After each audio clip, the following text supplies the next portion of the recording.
noite a todos. Que a paz de Jesus nos alcance mais uma vez, graça e paz para vocês.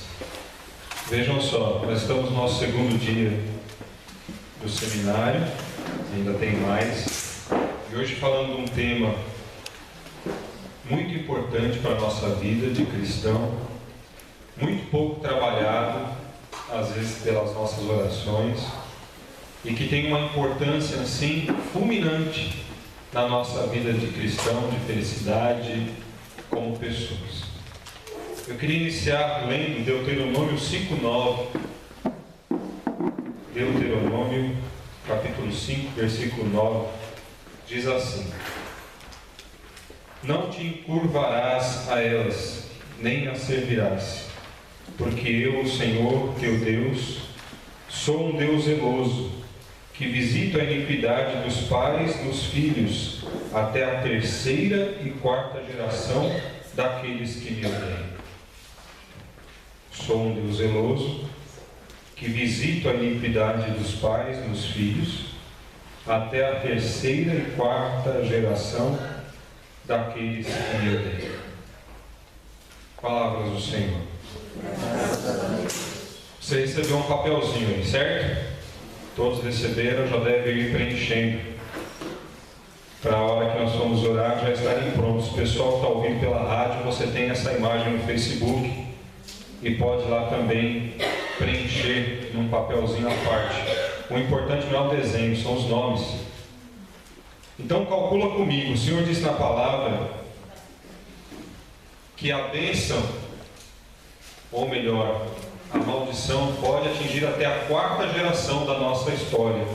Então conta comigo, eu sou a primeira, certo? A quarta, quer dizer, eu sou a quarta geração, vamos imaginar assim. A terceira geração, quem são? Meus pais. A segunda geração, meus avós. E a primeira geração, meus bisavós. Entenderam? Se eu sou a quarta geração, contando daqui para trás, os meus pais são a terceira, os meus avós são a segunda e os meus bisavós são a quarta, ou a primeira geração, contando da frente para trás, né? Por isso que nós colocamos esse papelzinho aqui, ó. Eu, o papai e a mamãe, que é a terceira geração, os avós maternos e avós paternos, que são a segunda geração, e os bisavós maternos e os bisavós paternos, que são a primeira geração da nossa história. Nós vamos rezar hoje por estes, que é o que a palavra fala. Padre de Grandes reza até Adão e Eva. Vejam, acredite se quiser, ele vai rezando até Adão e Eva, que são os nossos genitores, vamos dizer assim, pelo Senhor, até aqui. Por que a importância desta oração? Porque cura entre gerações. Vamos falar primeiro o que não é cura de gerações. Não é regressão. Não é voltar ao passado, regredir, hipnose, nada disso. Não é espiritismo. Não é rezar por vidas passadas. É por rezar por pessoas. Amém, povo de Deus? Então não é cura entre gerações, vidas passadas. Até porque nós não acreditamos nisso. Segundo Samuel 14:14 diz lá que quando morremos somos como água que cai por terra, uma alma que não pode mais voltar. Então não adianta querer pensar nisso. Então nós rezamos pelas nossas gerações passadas, pelo pai, pelos pais dos meus pais e pelos pais dos meus pais. Confuso? Não. É só você olhar para a sua história. Aí eu faço uma pergunta para você. Você se lembra do nome dos seus pais? Sim ou não? Não botei fé, tem povo sofrendo esquecimento, né? Nome do papai e da mamãe, qual que é? Pode falar para mim aí, fala o nome do seu pai e da sua mãe. Deus ouviu. Amém. O nome dos seus avós, pais da sua mãe. Os nomes dos seus avós, pais do seu pai. Agora o negócio pega. Como é o nome dos seus bisavós? Alguns sabem, olha aí. Muitos não sabem, não é? Então aí onde você não sabe o nome do seu bisavô, da parte de pai e da parte de mãe, do bisavô, da parte de pai e da parte de mãe, coloca aí, Jesus sabe. Escreve aí, Padre Marlon que ensinou, isso não foi eu que inventei não. Jesus sabe, escreve aí.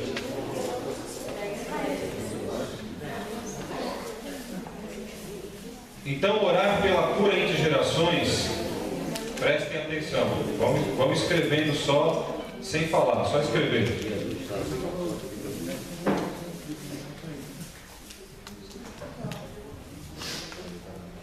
Cura entre gerações é a gente cortar dívidas cobradas de nós, daquilo que não nos cabe, que foram assumidas por nossos pais. E existe uma controvérsia muito grande nesse assunto, que muitos dizem assim, mas Jesus já morreu pelos nossos pecados. Sim, Ele já morreu pelos nossos pecados, mas nós não carregamos os pecados dos nossos pais. Isso é preciso ficar claríssimo para a gente. Nós carregamos as consequências do pecado dos nossos pais. Então eu não carrego, pecado não passa de ninguém para ninguém. Pecado é feito por mim, não é adquirido. Entenderam? Ficou claro? Isso é dogma da igreja, então precisa estar claro na nossa cabeça. Agora, os nossos pais pecaram no passado. Isso causou um mal na família. Esse mal acompanha a gente. Então nós não carregamos o pecado, mas a consequência, o peso do pecado. É isso que nós vamos rezar nesta noite. Por que isso acontece? Vamos pegar pelo óbvio. Eu fiz umas anotações aqui para não esquecer, claro. Heranças que nós carregamos dos nossos pais. As principais. Biológicas. Todo mundo aqui parece um pouquinho com o papai ou com a mamãe, não é? O nariz do papai, a boca da mamãe, os olhos da mamãe, o cabelo do papai. Olha, é a cara do pai, misericórdia, né? Não é assim quando nasce uma criança? Eu não consigo ver essas coisas. Sempre falei para o Jair, para mim toda criança nasce com cara de joelho, né? Bem amassadinho, assim, tortinho e tal. Só a Giovana que nasceu bonita. Minha filha Giovana do meio nasceu linda já, é verdade. Nasceu toda arrumadinha, assim, beicinho, colorido, branquinho, parecia uma boneca quando nasceu. Mas fora isso, a Júlia e o Danielzinho nasceu com a cara amassada. Então não dá para falar, o pessoal ia lá visitar e falava assim, nossa, é a cara da mãe. A mãe é mais bonita, né? Falava assim. Porque não dava ainda para definir de quem é. Depois, com o crescimento das crianças, claro que é uma brincadeira, gente. Tem gente que tem esse dom, né, de ver quem é quem. Eu não consigo, sou homem e não consigo enxergar isso. Mas a gente percebe depois no crescimento das crianças que ela traz partes biológicas, não é? A Angélica poderia falar melhor isso, mas às vezes a gente herda dos nossos pais até o tipo sanguíneo. Vai passando de pai para filho, né? De mãe para filho. Eu não sei como que funciona isso na biologia, mas com certeza os nossos cromossomos, as nossas células, trazem no nosso DNA a herança dos nossos pais. Tanto é que hoje, para provar que uma criança é filho de alguém, o teste mais conclusivo é do que? Biológico. Faz o DNA. Aí está lá no DNA, 99,9% é filho de ciclano. Não é assim? Então você traz, quer queira, quer não, traço do seu pai, traço da sua mãe. Por mais que você pareça uma cópia, uma réplica do seu pai, você tem alguns detalhes da sua mamãe. E por mais que você se pareça com a sua mamãe, o nariz um pouquinho, o jeitinho, tal, você tem alguns traços do seu pai. Então está provado biologicamente, certo, gente? Depois, psicologicamente, na formação familiar. Quem tem mais de 2 filhos em casa? Quem tem 2 filhos em casa? 3. Só eu e o Márcio levantar a mão? O meu irmão também. O Márcio tem o quarto, né? Vejam só. Na formação familiar, depois que você percebeu as características biológicas, você começa a perceber nas crianças as características psicológicas, que é o que? A criança parece um pouquinho mais com o pai, ou parece um pouquinho mais com a mãe. Aí eu quero entrar num parênteses que o Senhor colocou no meu coração agora. hominho parece mais com o pai, não é assim? A menina parece mais com a mamãe, não é assim? Hoje o mundo está querendo inverter a história, mas não é assim que funciona, não é? Concordam comigo ou não? Normalmente o filho homem segue mais quem? O pai, quer jogar bola, quer brincar de carrinho, quer fazer isso, quer aquilo. A filha segue mais a mãe. Vai brincar mais de boneca, de casinha, fazer papinha, fica do lado do fogão, que nem falou semana passada aqui, né? Para aprender a fazer comidinha e tal.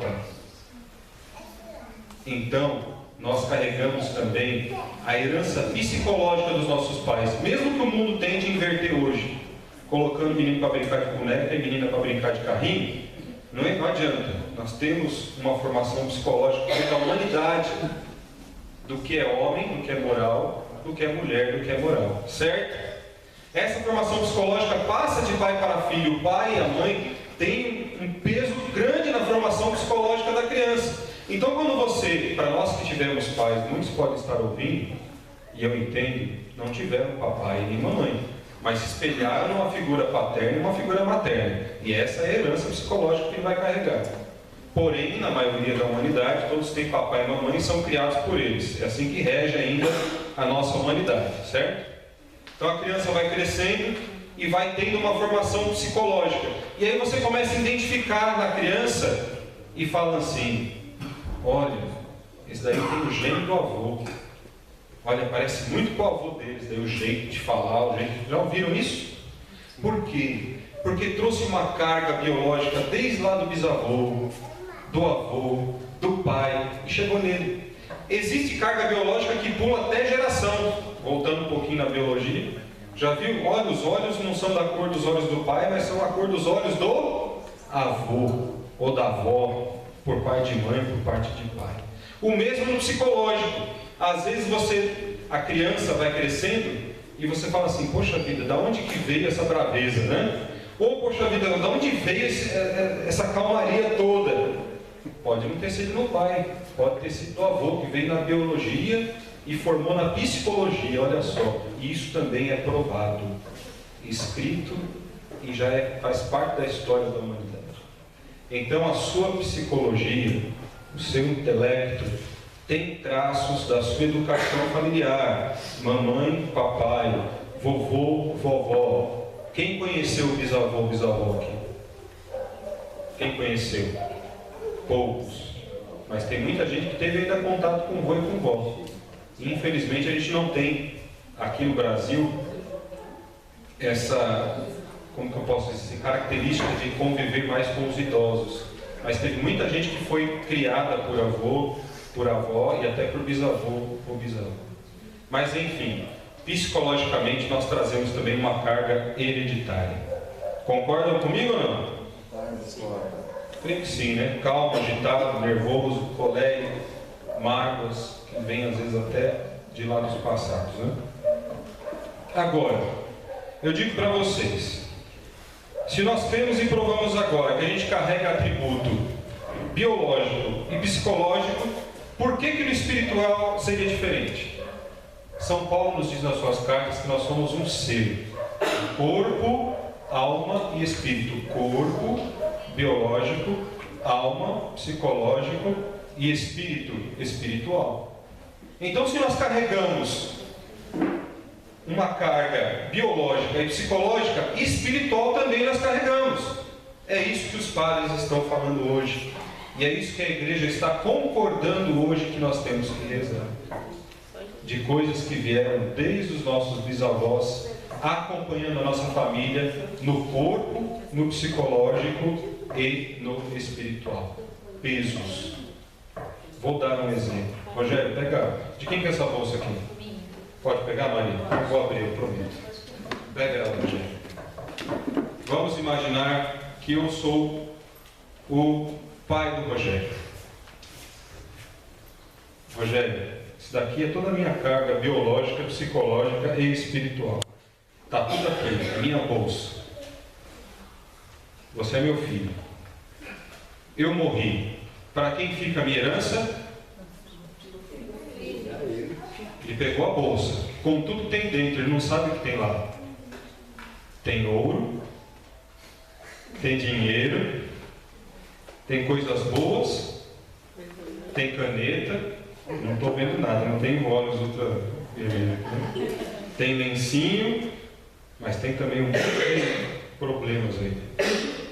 Dívidas que eu deixei para você, coisas que eu não paguei e vão cobrar, e até, não vem com essa depois de 5 anos caduca que não tem mais isso não, viu? Você vai ser cobrado até pagar. Morreu, você ainda está sendo cobrado. E olha, Rogério, digo mais, não tem só essas coisas aqui, meu filho. Tem coisa do seu avô aqui dentro. Tem coisa do seu bisavô aqui dentro também, que eu estou carregando já faz um tempão. E não tirei de dentro da bolsa. E estou passando a bolsa para ele. Essa bolsa só vai ficar vazia ou mais leve de carregar quando a gente tirar dela as coisas ruins, negativas, que eu não quero por elas. Esta é a carga de cura entre gerações que nós temos que orar para tirar da nossa vida. Entendeu? Todo mundo recebe herança. Obrigado, Leandro. Pode sentar lá.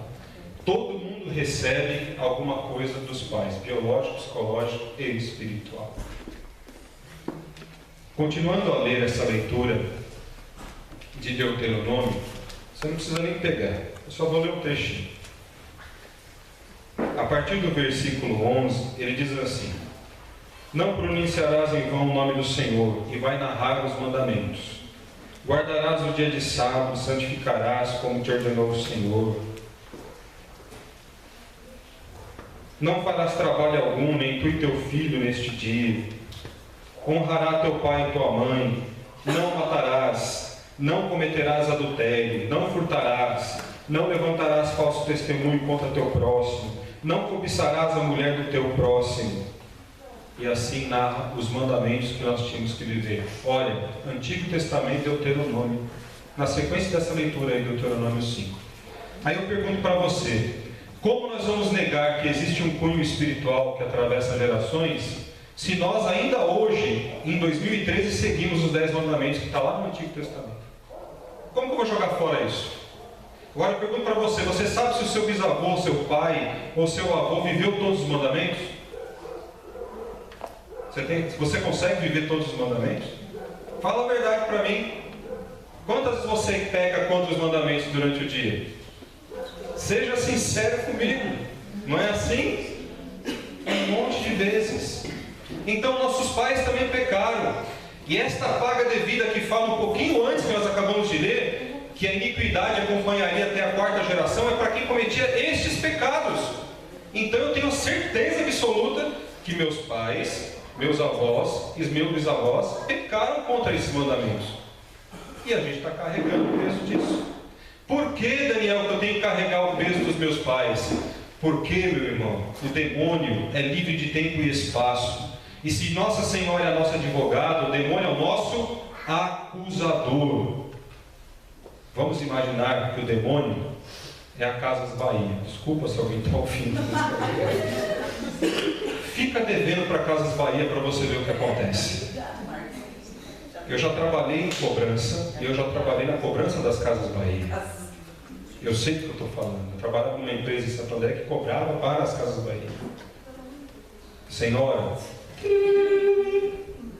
eu estou aqui com um débito da senhora de R$500 de uma calça que a senhora comprou no ano tal, no dia tal, no valor de R$50. Já estava em 500 a dívida. Olha, senhora, para a senhora fechar comigo agora, eu vou fazer a senhora por R$100. A senhora paga os R$100 e quita a sua dívida. E o débito ia comendo há anos a fio. E ficando cada vez mais, porque tem juros. E você acha que o demônio é o quê? Teu pai fez isso, tua família fez isso, tua família causou isso para tal pessoa, eu vou cobrar o que você deve. O demônio é acusador. Então por isso que às vezes nós não entendemos o peso do pecado dos nossos pais. Repitam comigo: eu não carrego o pecado dos meus pais, mas as consequências deles. Entenderam?